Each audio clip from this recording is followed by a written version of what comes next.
Good morning, everyone. My name is Jude Heron, and this is, I believe, part 4 of how to draw the female face in profile.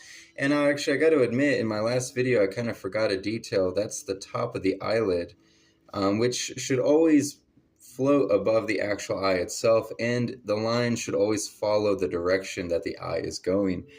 You can add some subtlety in like maybe it's a little bit raised or a little bit more relaxed. I mean, it's up to you. Different eyelids can be drawn. Um, in fact, sometimes this detail in profile can actually even be neglected. You don't have to do it. Um, but I forgot to mention that. So in this part of the video, what we're going to do is draw the hairstyle. Um, and I'm going to go for something rather simple, right? We can extend the back of the head that way as well. Again, that's kind of something one kind of has to eyeball. In fact, as you could tell, this part needs to be a little bit more rounded, right? But now we're going to draw the hairstyle, and I want to go for something slightly simple, right? Nothing too complicated. As time goes on, we can experiment with different hairstyles and use more like crazier hairstyles, right? But this is just to demonstrate how to draw the female face from the profile view. So I'm going to want to go for a rather simple style. So I'm just going to start first by drawing like the strands, the individual strands first, right? That's what I'm going to do first. And just get the general contours, right? And notice that the hair does not sit flush with the top of the head. There's the top of the head, and then here's where the hair this is the density of the hair, the thickness of it. That should always be the case, right?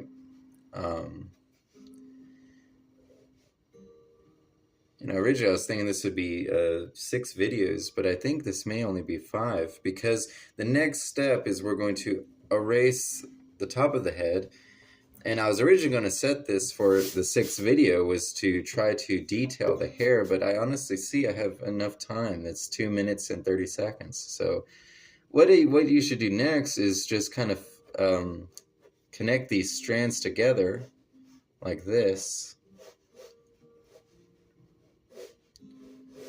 Exactly like that. And so you see this character has quite a hairstyle, right? It's a lot in the front, right? Which is good. We can do that. And honestly, I always like drawing maybe like a small ponytail or something like that. Something like this, maybe.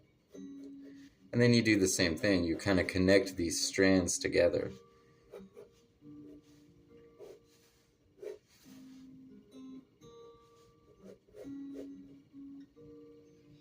And, at this point in time, I'm always like just checking everything, make sure everything looks good. Again, I kind of was adding more detail on the back here, but you also got to do it on the top, right? Or adding more fullness to the back of the skull. But you also need to do the top of the skull as well. Otherwise, the shape of the head is not going to look very right. But, yeah. Always just got to double check all the details. And now what we're going to want to do is we're going to want to draw like kind of like directions for the hair, right? Don't know what you would call this exactly. I guess it's just, I call it the contours of the hair, by adding just additional strands, and they should always follow the direction of the scalp and how the hair itself is brushed. So notice that she has all of her hair brushed in the front, so there's going to be a lot of strands going in a curved direction upward. And then because she has a ponytail, right, the hair is going to have a lot of pulling along the actual, I guess, the tie that's here. And then in the actual ponytail itself, it'll be kind of the same thing. Everything should kind of direct itself to the source of tension, I guess is what I can call it. Can I call it that? I don't know. Maybe I can, maybe I can't.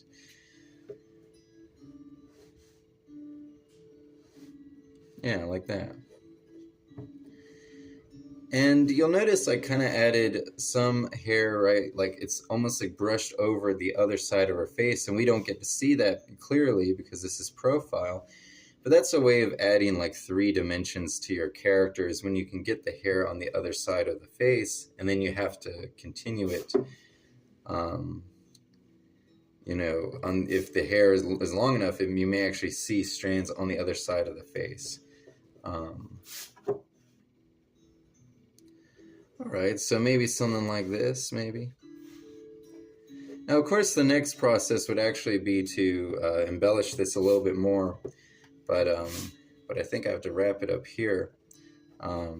Yeah, so there will be a part 6, actually, now that I think about it, because there's some things I would like to kind of redo, and we'll do that in part 6.